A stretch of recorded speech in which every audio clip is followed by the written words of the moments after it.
Good morning. You made a believer out of me, David. Thank you. I love that song. I've been hearing that all my life.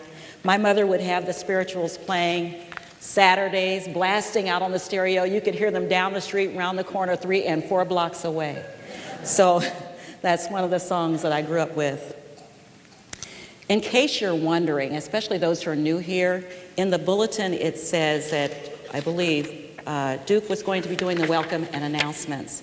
Well, Duke has dyed his hair and cut some of it off, and he's now in the person of Warren Teachout. Warren Teachout is a ministerial student at Unity Urban Ministerial School, and he'll be graduating this May. And so,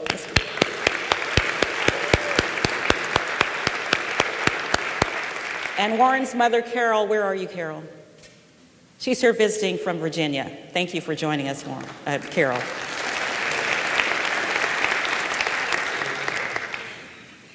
Last Thursday, we had a packed house.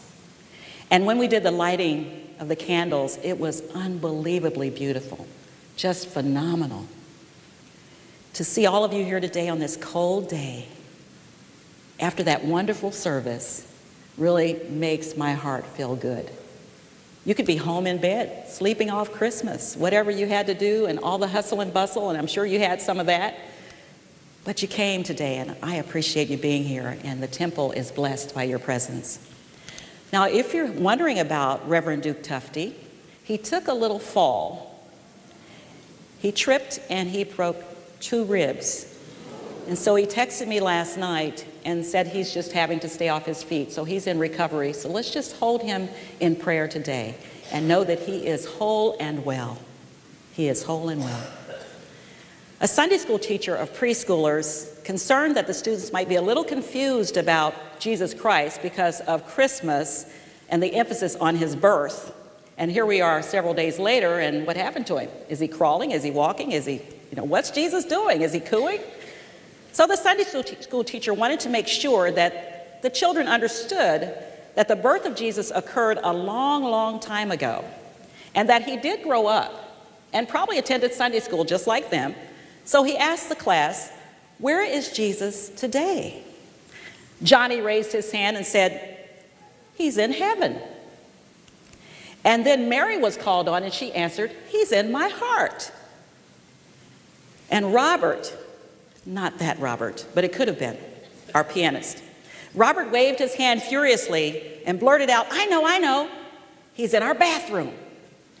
And the whole class got quiet and looked at the teacher, and the teacher didn't know how to respond, and finally, after a few very long seconds, said, "Robert, how do you know this?" He said, "Well, every morning my father bangs on the bathroom door and goes, 'Jesus Christ, are you in there?'"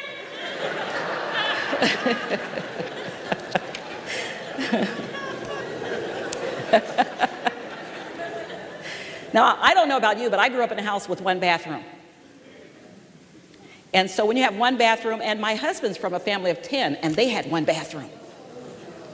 Can you imagine that? 1 bathroom, 7 sisters, and 1 bathroom. I'm sure that was a mad house, especially on days when they had to get ready for school and they were rushing somewhere. 1 bathroom. So I can imagine somebody knocking on the door saying, "Jesus Christ, are you still in there?" I'm going to talk to you today about what's expected.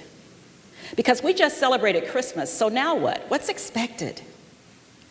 And I'm taking my talk from Scripture in Jeremiah, the 29th chapter, the 11th verse. "For I know the plans that I have for you, plans to prosper you and not to harm you, plans to give you hope and a future."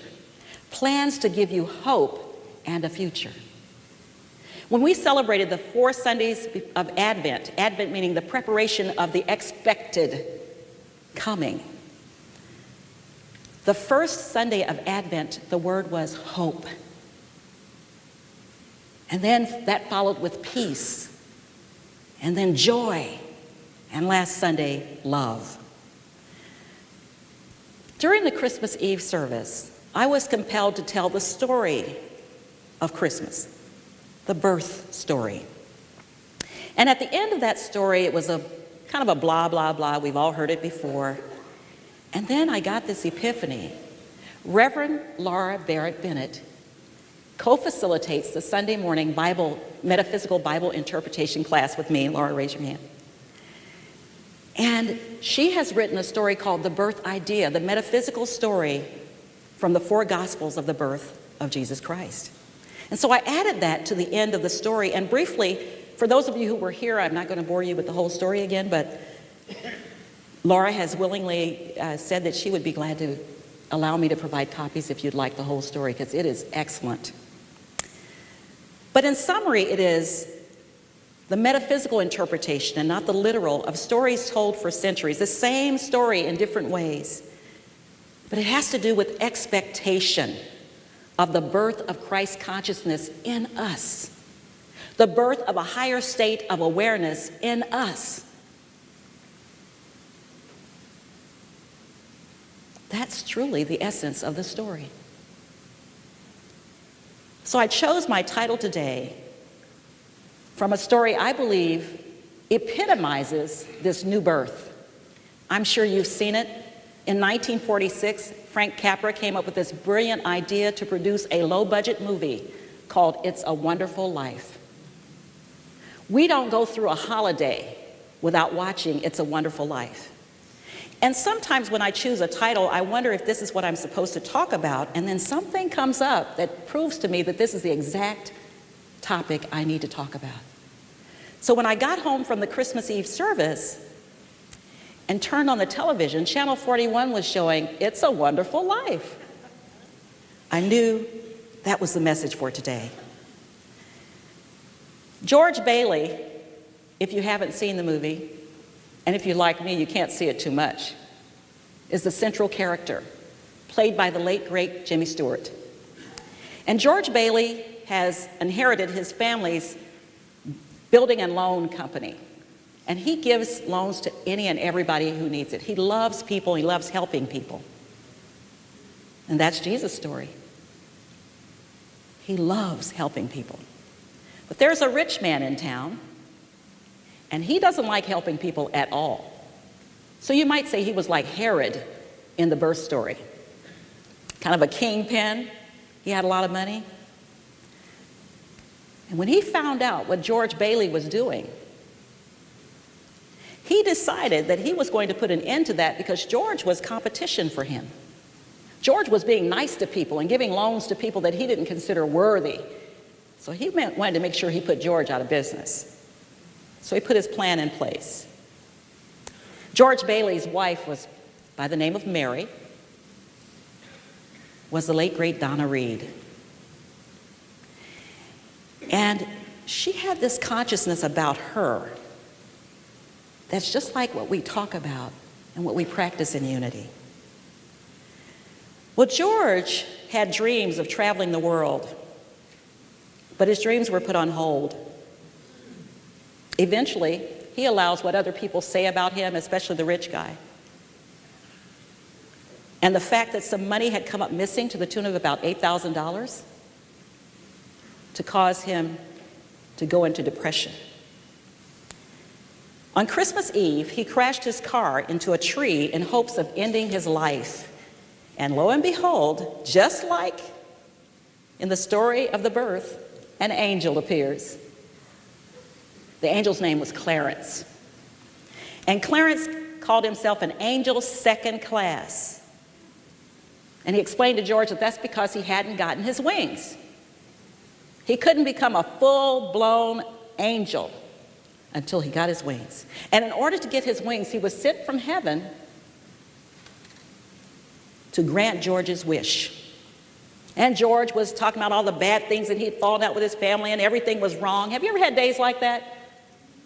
Everything is wrong and you're just cursing the ground you walk on. And that was George. His whole personality had changed. So he said to Clarence, I wish I was never born. I wish I was never born. And Clarence got an idea, that might help me get my wings. Let me take him back in time and show him what life would be like if he had never been born. So he takes George on a journey back to the town that he thought was Bedford Falls, but it was named something else. And everybody that George thought he knew had no idea who he was or what he was talking about. And Mary had never gotten married, and she ran off afraid of this man, saying, "Mary, don't you recognize me?" Everybody that he had helped were different people, different characters, and they didn't know who he was. And then something miraculous happened, just like the birth story that we hear over and over again that's been given to us for over 2,000 years. George begins to realize the important role that he played in everyone else's life and how he had impacted and changed their lives and how they would be different had he never been there, had he never been born. So when he comes back to his true self, all of the positive thoughts through the images of his friends that he had helped bring forth the blessings that he needed in his life, the $8,000. One of my favorite passages is the African-American woman who, along with everybody else, puts her money on the table because they were bringing in money in their bags and in purses and in boxes to help George when they found out about his dilemma. And she said, "This is for my divorce if I was to ever get me a husband." Now that's thinking ahead. She had expectations. In the end, like any good story, good triumphs over bad. I remember the first time I watched the story, when George's troubles began, I was on the edge of my seat, hoping that something good would happen. He was such a good man. Surely this is going to end up well. And it did. You know, they lived happily ever after, just like I expected. After all, how else could the writer make the point that it's a wonderful life? That's what was expected. So this word expected kept coming up over and over again the past few days. And then Phil and I were at the post office at the last minute to ship packages to our son and his family in Georgia. And we were doing priority, which is 2 to 3 days, but this is like 4 days before Christmas. And the postal clerk said, "Well, you know, we can't guarantee. All I can tell you is it's expected to get there on Thursday." Wink, wink. Expected. Now, I have a lot of faith in our postal service. I really do. Because I think they do a good job. And I've had a few guffaws to laugh about with the Postal Service, mail that comes in my box that belongs to neighbors 3 or 4 blocks away, you know, things like that. But I expected these packages to get there before Christmas. We casually joked about the word several times that day. We heard it a couple more times. We'd go somewhere and somebody would say the word expected. I go, there's that word again. 3 of the 4 packages arrived on Wednesday, the day before they were expected. So we were really excited. And that same day, we sent a monetary gift electronically to the family just in case our packages didn't get there in time, and we will always do something special for our kids. The week before, my mother had me mail a card to our son and his family in which she enclosed a check for their Christmas. Now this is where the story gets really interesting. You see, Alexander has always been older than his years. He's 10. He's our only grandson. He's a little old man. Ever since he was old enough to walk, he would open doors for ladies. You'd have to hold him up to the door, and he'd open the door. And if you got in the door without him opening the door, he would stand there with his arms folded. We didn't know where he got that from.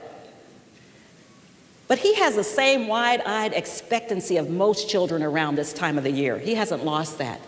We have 3 other grandchildren, granddaughters. They're a little older.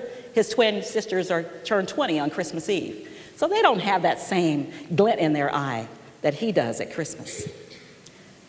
Alexander began working on his list for Santa several months ago.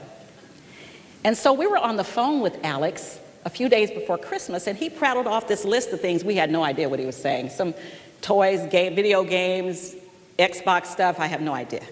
Star Wars, Transformers. And then at the end of his list, he said, "And I want $700. Phil Phil and I had him on speakerphone, and we said at the same time, $700? What are you going to do with $700? He didn't say anything. Our son, PJ, and our daughter-in-law, Chastity, were at the barbershop with him that afternoon. And they recently told us this story. The barber asked Alex, "So, what do you want for Christmas?" Alex pulls his list out of his pocket and begins to read. He has about a dozen things, and he gets to the $700, and the barber had the same question we did. What are you going to do with $700? Alex points to the man and the lady who brought him to the barbershop, his mom and dad. He said, "Give it to them. Give it to them." And what we didn't know was our daughter-in-law had just been laid off her job right after Thanksgiving. No doubt Alex had been listening to his parents' conversations about what they needed. And we hadn't had this discussion with our oldest, Tammy, who had already planned to electronically send the family a monetary gift for Christmas. By the time we realized what Tammy was doing, added up all the money that they had received from each of us, our daughter, my mother, Alex's great-grandmother, his grandparents, Phil and I, guess how much it was? $700. Because Alex set his intentions and he wrote that letter to Santa with the intention of that exact amount, not even realizing the metaphysical meaning behind that. So, on Christmas Day, when our son and daughter-in-law and granddaughters and grandson called us to wish us a Merry Christmas and thank us for the gifts, I couldn't pass up the opportunity to give Alex a little unity lesson. Because of what he expected, he got what he asked for. And so did the family.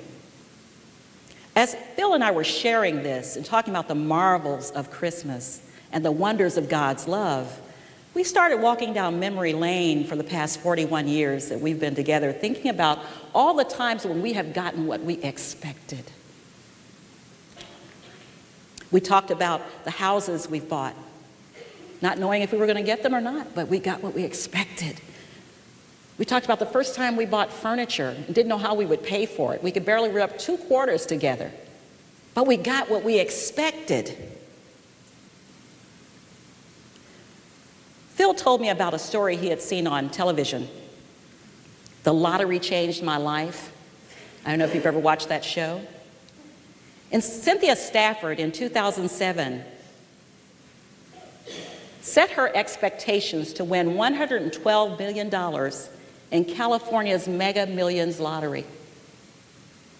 She needed the money, maybe not that much, but she set her intentions to win that lottery. So I Googled it, and I found her giving a sermon in Della Reese's church called Up Church. You can go to upchurch.com and see this. Della Reese, by the way, is almost a unity minister. Reverend Johnny Coleman, the first African-American to become an ordained unity minister, was Della Reese's teacher.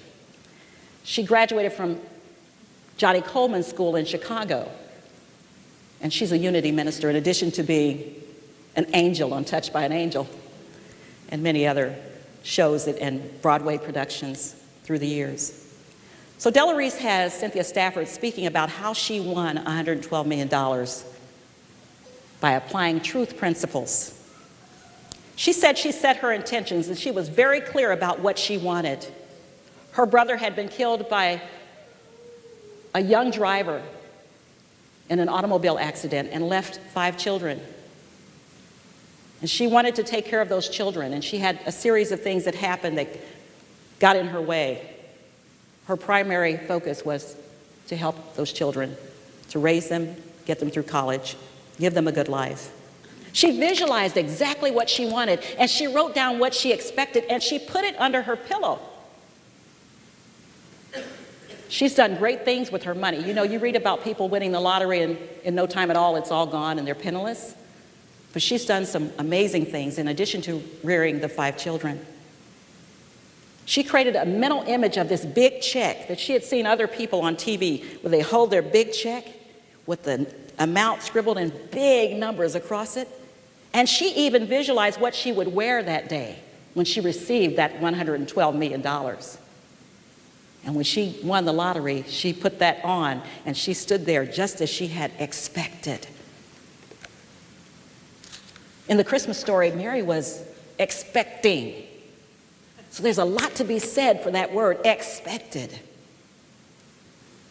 There have been many things in my life where I've met and exceeded expectations. When I decided that I wanted to go back to school and earn a degree, because I was a teenage mother. Tammy is a lot older than I am. But when I decided that that was something I wanted to do, I didn't know how I would do it, but I wrote it down on paper. And I visualized myself in that cap and gown with gold cords and the honor stole long before I ever set foot in the school. And when I graduated, a few years later, I looked exactly the way I had pictured it because I expected it. So I knew if I could do that, I could do the next degree and the next one. I knew if I could do that, I could graduate ministerial school. I knew if I could do that, when I sat out there where you're sitting years ago, I said, one day I want to be up there. I want to be in the choir. So I did that. I want to be speaking from my truth to help somebody. I expected it. The Fillmores, co-founders of Unity, were two visionaries with great expectations. And we are here today because they expected us to be. Neither one of them lived to see this temple completed. Myrtle didn't even live to see the foundation broken up. She wasn't around then. But the vision was there and the expectation had already been set. And here we are today. Myrtle experienced a miraculous healing of her body from tuberculosis because she expected it. Mary, Joseph, the angels, and the wise men represent the birth of the expectation of an idea in all of us, that there is good in every aspect of our lives. Scripture says all things work together for good, for them that love God and are called according to God's purpose. My grandson, Alexander, clearly identified exactly what he wanted, and he got $700 for his mom and dad because he expected it. Cynthia Stafford won $112 million because she expected it. And in the interview, they asked her, was she going to win? Did she think she'd win again? And she said, I expect to. We are about to enter a brand new year. It's an opportunity for a brand new you. Oprah says, cheers to a new year and a chance for us to get it right. What does that mean? Set the expectations that this is going to be your best year. Write down what it is that you want. Be clear about it. Be specific. Then when you go into meditation, plant the seed of this intention for the fertile soil of the unified field and allow the universe to take care of the details. What is your business? How is God's business? After all, in the words of one of my favorite poems that I read when I first came to Unity, Russell Kemp wrote, "This is the year." I put this on your bulletin. It's my favorite. I figured it might be one you want to carry forward in the new year. This is the year. Wonderful, wonderful, fortunate you. This is the year that your dreams come true. This is the year that your ships come in. This is the year you find strength within. This is the year you are glad to live. This is the year you have much to give. This is the year when you know the truth. This is the year when you find new youth. This is the year that brings happiness. This is the year you will live to bless. Wonderful, wonderful, fortunate you. This is the year that your dreams come true.